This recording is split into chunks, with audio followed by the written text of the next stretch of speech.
আল্লাহ রাব্বুল আলামিন কালামে মাজিদের ভিতরে বলেছেন, وَقَضَى رَبُّكَ أَلَّا تَعْبُدُوا إِلَّا إِيَّاهُ وَبِالْوَالِدَيْنِ إِحْسَانًا إِمَّا يَبْلُغَنَّ عِندَكَ الْكِبَرَ أَحَدُهُمَا أَوْ كِلَاهُمَا فَلَا تَقُل لَّهُمَا أُفٍّ وَلَا تَنْهَرْهُمَا وَقُل لَّهُمَا قَوْلًا كَرِيمًا واخفض لهما جناح الذل من الرحمة।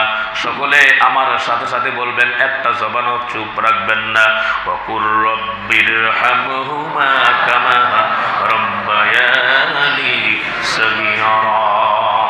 আল্লাহ রাব্বুল আলামিন বলছেন, কি সুন্দর কথা, আদেশ তোমাদের রব দিয়েছেন আরো, তিনি বিনা ইবাদত করিও না কারো, পিতামাতার সাথে করো সদ্ব্যবহার, জীবদ্দশায় যদি তাহারা তোমার বার্ধক্যে তাহাদের উপনীত হয়, শিষ্ট আচরণ যেন তোমাদের নয়, এমনকি কোনো শব্দ হেন ধমকের সাথে বলিও না যেন, ভক্তি ও শ্রদ্ধা সহ এবং বিনয়ে তাদের সামনে থাকো, অবনত হয়ে দোয়া চাও আরো যে হে রব মোদের আপনার দয়া যেন হয় উভয়ের।